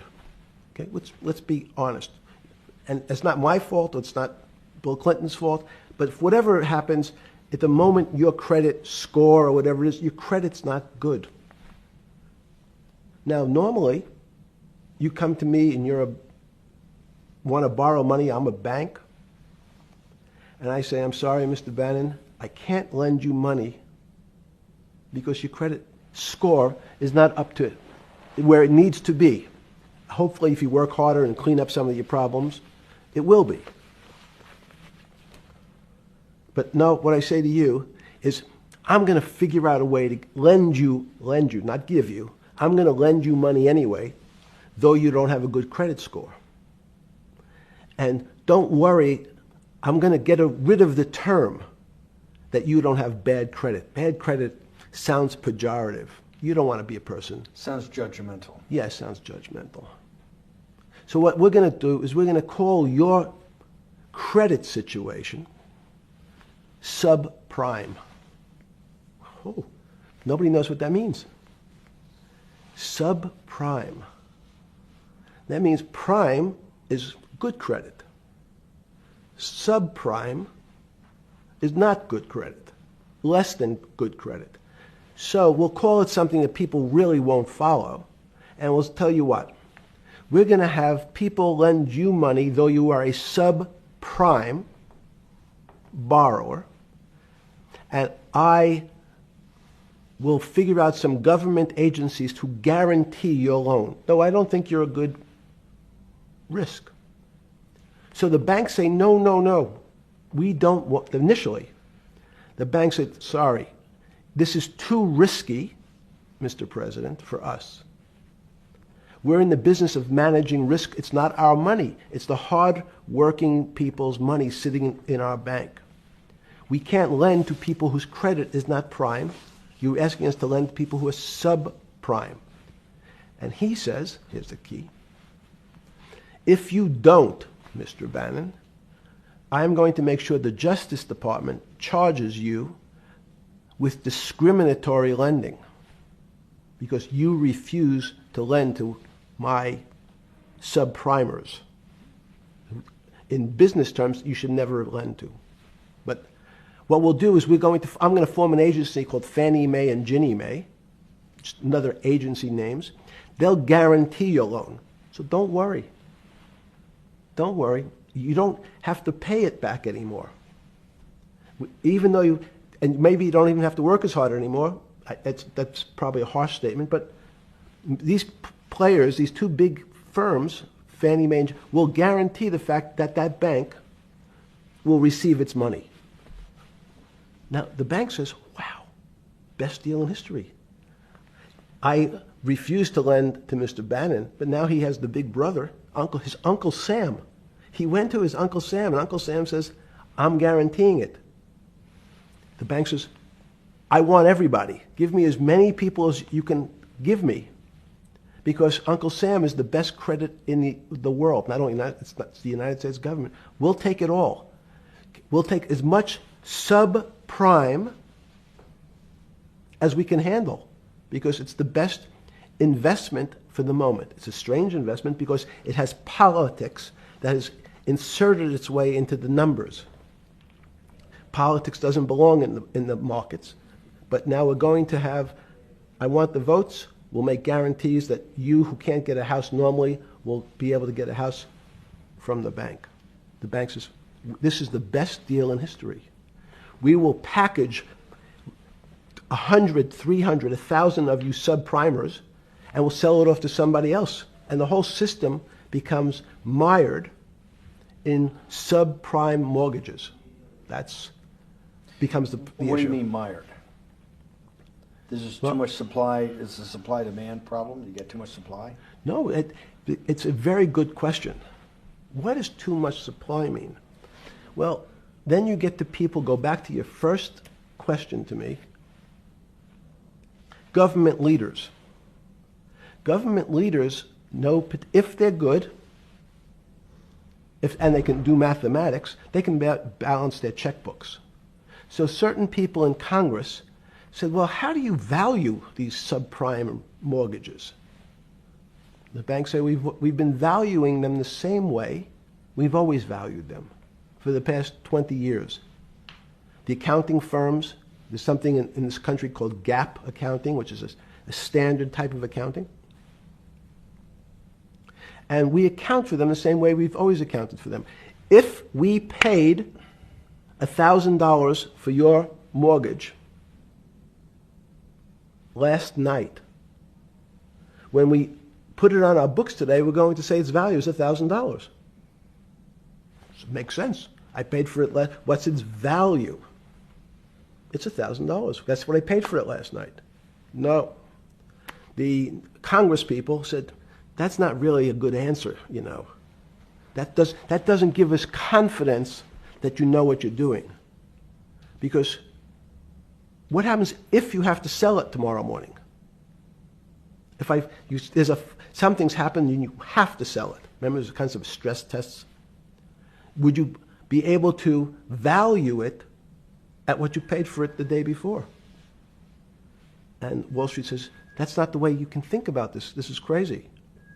We always value things at the cost from the day before.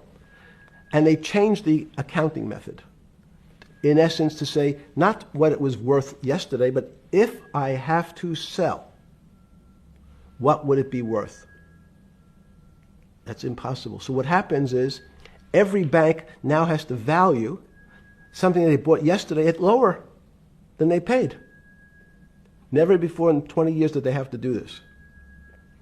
So something they bought at 1,000, on their books was 1,000, is now 990.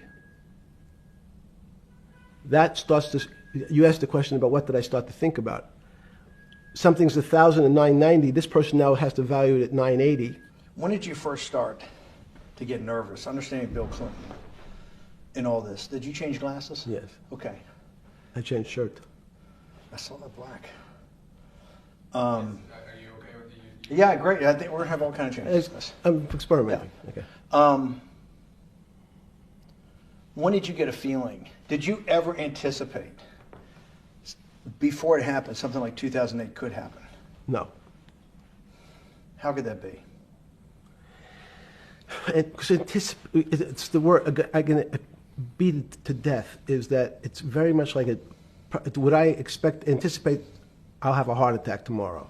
Unlikely. Was 2008 a heart attack or a stroke? Debilitating? It's a better, it was both. But why was it both? Because in fact, as I said, the blood was getting dried up in the system, and the head, which is sort of the central bank, wasn't working. So to some extent, it was a combination. It was a crisis. Did you see that building up over time? It's always been lurking in the background. I mean, if you have an older parent, would you say it's possible? Did you anticipate him having a heart attack today? No, you hope things are going to go better and maybe they'll fix it up. The system was getting too complex, and it wasn't based on derivatives, because what people keep forgetting, and as I was just explaining, Wall Street, and in many professions, including Wall Street makes it sound complicated. They don't want the little guy to understand what they do, because they make so much money, and they don't do very much. So they couch it in words like derivative and stock options and commodity futures and different types of contracts. It's all everyone is capable of understanding it. It is not complicated. But Wall Street, because they make so much money from doing fairly simple things, needs to make it more complicated than it really is. We had a very big recession in the early 90s based upon real estate and Japan basically imploding. Let's again, okay. You had a recession in the 90s. I don't know what it's based upon. It's always interesting to look back and say, separate from there's certain triggers, like in the 70s there was a... What do you think it was based upon, the 90s downturn? It's clearly there was a huge downturn. No, I know there was a downturn. That's what I know for sure. That's a fact. That's all. Everything else is sort of speculation about why did he have that? I understand that, but Sorry. there's some speculation that has 0% probability of being true, and there's others that have 90%. In the range, when you look at the range of alternatives of what could have caused it in 90, and what I'm trying to do is get you all the way up to 2008.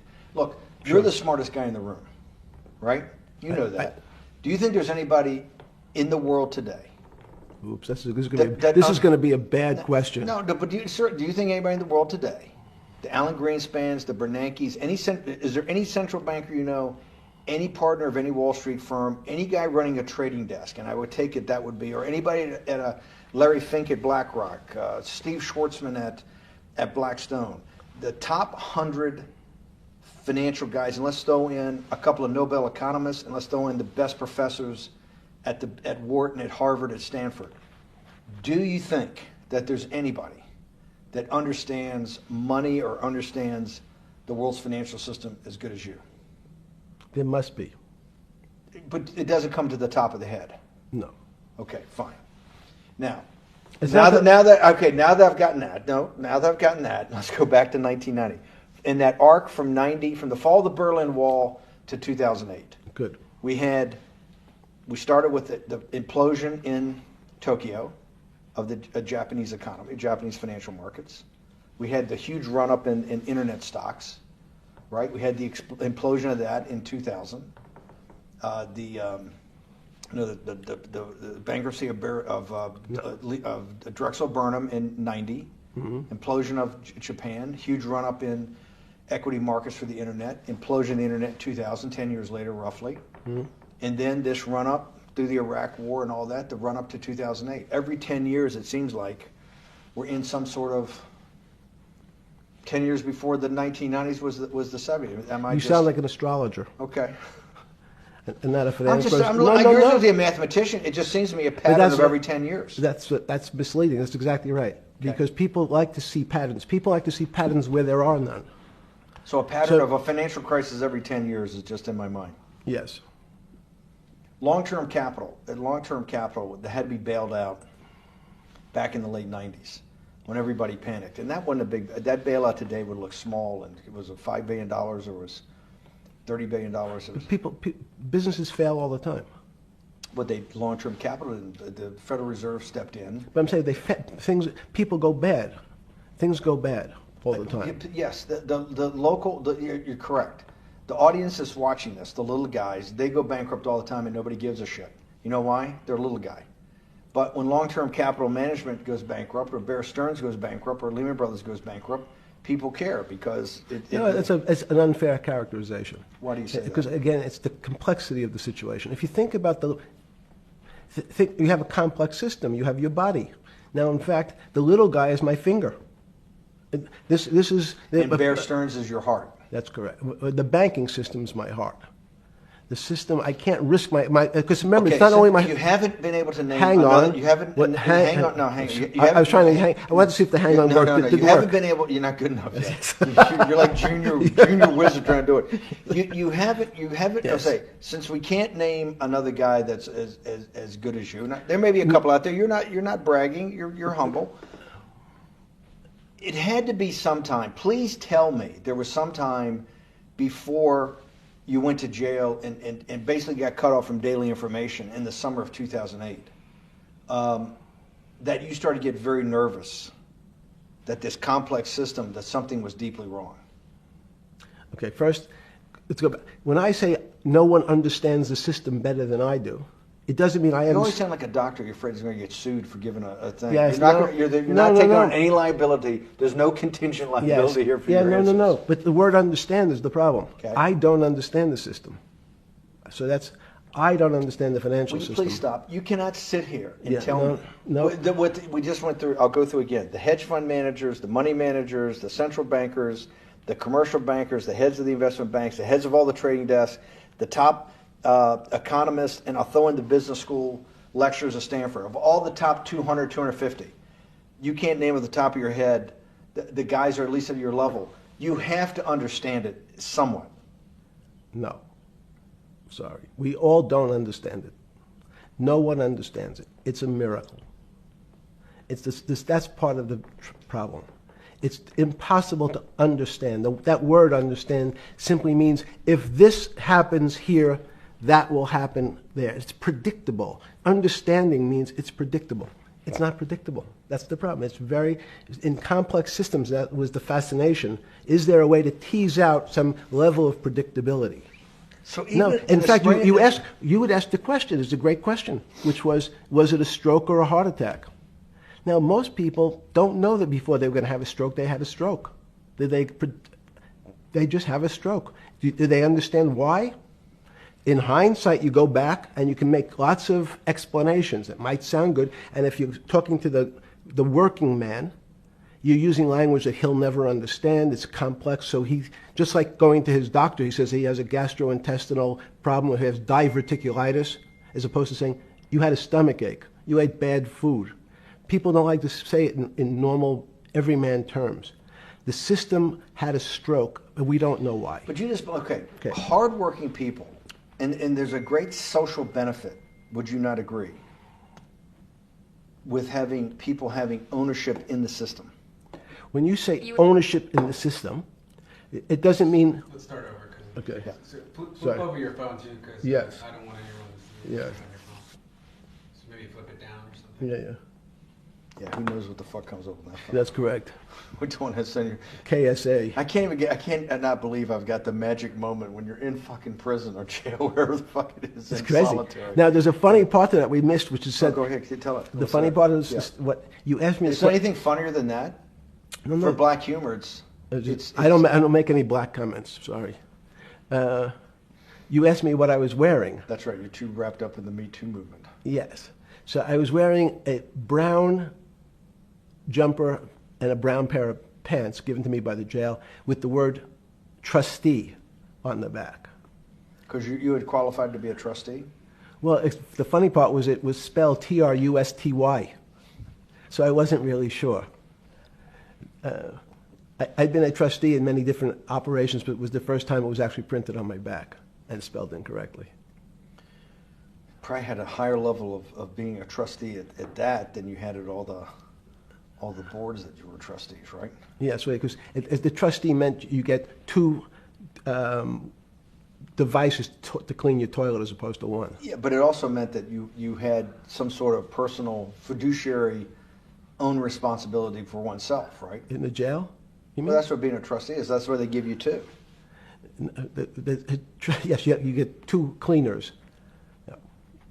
I was a trustee in the jail because I was able to teach some of the kids to help them get their GED. So that's how they gave me a trustee job. There's no time. I got to go back to this because I'm like a dog with a bone in this thing. Yes. You can't. There's something deeply fucked up with you. At least something. Well, we know there are things deeply fucked up with this. You will get through in this film, Right. But you cannot possibly sit there knowing that you came from nowhere, knowing that you went to the very top of what is considered outside of science and maybe physics, the thing people most admire because it's like alchemy, understanding high finance. To sit there in what will be the defining financial crisis of our time, like Black Friday or Black Yes. Monday, whatever it was, in the Great Depression, and be there at that exact moment, triggered in part by a firm that you used to be a partner in and knew intimately well, and it created much of your initial net worth because of, and know that you couldn't, someone who lives on a phone, right? Yes. Because you do live on a phone, right? Correct. You had to make just two collect calls. You cannot tell me sometime during that day you did not have that conversation with yourself of how the fuck did I do this to myself to put myself in West Palm Beach in a 6x9 cell with a metal fucking bed with a brown shirt that said trustee spelled wrong. So did I find it amazing that I was there? That's a Not better- amazing, and I don't want to say it's not funny. Oh, I thought I wasn't funny. Right. But Not amazing. it was incredible. Incredible in what way? This- Incredible like, how do I do this to myself? No. It's as incredible as me sitting here in this house. They are both just two sides of the coin. That's how I think about it. that my life today is incredible. Do you consider yourself a stoic? No, I consider myself a hermit. Stoics are not very happy. Being a hermit then, being in that 6x9 cell, being in the cell, qua the cell was not the problem, right? Correct. What was the problem? Eating the almond joy bars. Because you couldn't eat the food. No, right. And but remember, my life is. Did that ever strike you that I can't eat the food because somebody might have done something to it? I gotta live off an almond joy bar, one a day or two a day or whatever. How many ever sneak in a day? No sneaking in. Your one almond joy bar, it did not hit you at some time? How the fuck did I do this? No. Let's go back to the spring of 2008. Were you so wrapped up in your personal issues at the time you were not spending enough time on the financial markets, or were you deeply involved in the financial markets like you normally were? No, I was involved. So we're saying that the smartest guy in the room didn't see it coming. No, of course The not. bankruptcy of Bear Stearns, you just thought was a Bear Stearns problem. You didn't see it as systemic. I know you keep harping on it, but it's not. Because you're a mathematician and understands systems. I- It seems that anybody that understands that they had a systemic problem, you at least be the first on the early search radar. If you're not going to see it, then I'm really afraid, because that means that I always assume there's at least a set of guys out there that have some sort of sense that something's not right. Imagine the guy who has a stroke or had the heart attack. When you ask him, did you feel funny the day before? He's going to tell you, yeah, I didn't feel right. Something was off. I didn't feel right. I had my stomach was right. I felt a little dizzy. I felt a little weak. But if you asked him that day before, do you think you're going to have a heart attack tomorrow? He'd say, no, I just feel a little weak. I'm a little dizzy. My stomach hurts. So these systems, and that's the issue of complexity. What complexity says is that, in fact, everything seems to go along, and people have seen it. One of the great examples of complex systems is sand dunes. In fact, the sand keeps building up. People have seen some, and all of a sudden, one more sand drop, and all the sand starts running down the hills. That's the way I see the financial market. But you funded Santa Fe in the early 90s or late 80s? I believe it was early 90s. I can get back to you. But early 90s, Santa Fe was funded for the study of complexity theory. It was studied with math. So let's back up. So why did I buy a ranch in New Mexico in 1993? So that gives you some sense. So I would have funded it in 1990. Los Alamos, which was the high energy lab up in New Mexico, was losing all its scientists. And Los Alamos, it was where Oppenheimer and where a lot of the nuclear weapons program, the bomb. That's where the Manhattan Project. Manhattan Project was Yes, as Los Alamos, and you bought your property out in New Mexico to be near that? Yes, because the scientists were they cut the funding for high energy physics. But the people who worked in Los Alamos would still be in the Santa Fe area. They cut that because this was the Cold War dividend, right? I don't remember exactly why. It was because, again, people thought that physics and high-energy physics really wasn't that important. Because that was about nuclear weapons. No, it was because they decided, which may be not right, this was the same time that Murray Gell-Mann came up with the term quark, Q-U-A-R-K. He picked it out of an old poem, the word quark. But it was mysterious. So they were starting to understand in the 90s that our world of the physics world, there was things that were just unexplainable. They called it strange things. You gave it a name. You gave it some characteristics. You called it had charm, was one of the terms. It had a charm. It had a flavor. It had a color. But no one, Mr. Bannon, understood what it was. Just like the financial system. And you wanted to investigate that? I wanted to see if we could build tools so others smarter than me could help investigate it. And that was the beginning of your concept of the Santa Fe Institute? Yes. And Santa Fe Institute was founded to do study in this type of... Can these areas of strange things be described by some form of mathematics.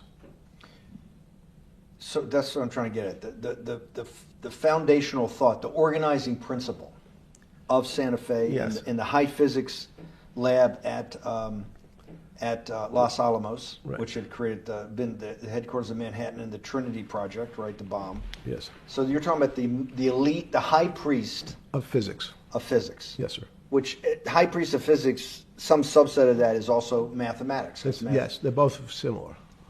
Project out. One of the tools you want to do is to make sure that in this complex system, the finance system, I'm doing a lot of this for philanthropy and a lot for the good of mankind, but also to be able to understand this complex system, the most complex outside of maybe our body, of the financial world.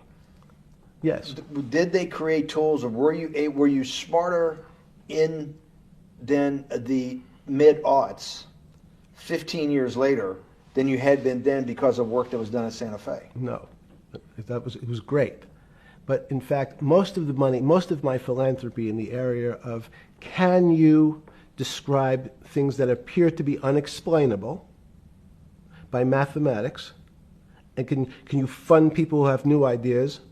And unfortunately, when someone thinks they've been able to, there was a man, Stuart Kaufman, when they think okay, I figured out how to be able to predict the unpredictable, what appears to other people to be unpredictable.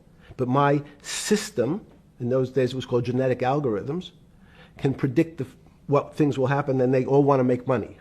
So they use their systems to try to figure out, they know they have figured out the way to make money because they figured out the unexplainable. They try, they go bankrupt, and we start again. So with a cold view, what I've come to realize is that the attempt to mathematize, formularize, or what in your prior work, to understand what really is, in today's world, still unexplainable, is impossible. They're miracles. Your first head of Santa Fe was Christopher Langdon, I think. Langdon from Australia. But Murray Gell-Mann was Murray really Gell-Mann was was the the- funder. he He was- was the Yes, rock. Yes, he was the rock. He was a Nobel Prize winner? Yes. Yes, and a wonderful guy. He came out and helped us with the Biosphere 2 project. He came with Chris Langdon. Yeah. Chris Langdon was the operator, the day-to-day guy. Chris was doing artificial life. Right. Murray tried to lead his own artificial life. Yes. When Chris came to Biosphere 2 for the first big conference we had in 1994, he was one of the most impressive guys there among all the world's elite. Kew Gardens, the Lawrence Livermore lab, the labs at Sandia, all the major universities, Lamont Doherty, all the big Earth observatories, Woods Hole. What set Langdon apart, I thought, and the reason I invited Santa Fe to be part of it, was Langdon actually made a presentation that everything, and he was making this to scientists, a lot of marine biologists, a lot of people that were just beginning, Wally Broker and people who were just beginning the study of climate change, at that time called global warming. That he made this compelling presentation that everything's really mathematics. Yes. It's all just back to math. And you have to, all these experiments you do, you're not, one of the reasons they're not considered by the high priest in physics as being real experiments is that they don't have a mathematical basis to it, and everything has a mathematical basis to it. Langdon seemed like a radical visionary. What happened to that concept? You go back 350 years. So you have Isaac Newton, you have Leibniz. From move forward, you have people like Heisenberg and Gödel, and what every one of those mathematicians and philosophers came to understand is that there's something there's numbers can describe certain things, approximate certain things. But in fact, trying to put measurements and numbers on other things that are really unexplainable is folly. 300 years ago, they said that unexplainable realm was God. And people who attempted, in fact, to explain the unexplainable, who said, yes, I understand the unexplainable, were charlatans, they were the occults, they were the astrologers, they were the con men. Alchemist. Yes. Well, no, alchemist was, in fact, they believed that there was a way to transmute one metal into another. In fact, they always wanted to see if they can create gold. There's no reason, if you think about it, they recognize that one metal is different than another metal because it has some additional pieces to it. It has additional neutrons or protons or electrons. So because they thought it was a machine, they believed it was a machine, if I can take 5 protons and add 5, that gives me 10, I should be able to get gold. Move everything around inside these systems, the molecules transmute one molecule into another, and if this molecule I've transmuted it into is gold, I'm a rich man. It's back to money. But there's something strange happens. Isaac Newton says, this is really weird. If I want to push a ball on the table, I have to touch it. Maybe I have to blow on it. But I actually have to push one side of the ball or the book to move that side. I'm pushing here, and obviously this thing is what appears to us humans to be solid, so it moves as one thing. But the only way to get something to move was to touch it or put a force against it. Okay, seems to make sense. Everybody has that experience. I want to lift a glass, I lift it. If I want to push a ball, I push it. If I want to pull a ball, I pull it. But he recognized when the ball fell off the table, it went in a different direction. How's that possible? Nobody pushed the ball down. And he says, this is crazy. Why did the ball go down? I didn't push it. I just let it go. So someone's pushing the ball. Because I know that I am confident that the only thing that gets something to move is with a force that pushes. So there's a force that's pushing the ball down. In fact, he called it gravity. He measured how fast it was pulled, but never was able to explain why it happened. How is it? What is gravity? It's this. Everybody says, well, why did the ball fall to the ground? Because gravity took it. But what's gravity? That's, as Feynman would say, that's the name of the thing. We have no idea what it is. This goes to Santa Fe. They were trying to explain the unexplainable. Can we measure? Can we figure out a way to predict the stock markets using these types of chaos complexity? Before we get there, let's walk back through it. Let's go back to Newton. Sure. Pre-Newton and then Newton. What did Newton solve that for millennia up to Newton had not been solved? And then I want to go forward all the way to Santa Fe and what they were trying to solve. Let's start with just 2 or 3 of the basic guys, but let's go with Newton. What pre-Newton it was what, and then why is Newton such a genius? In the I think mathematically they told me one time our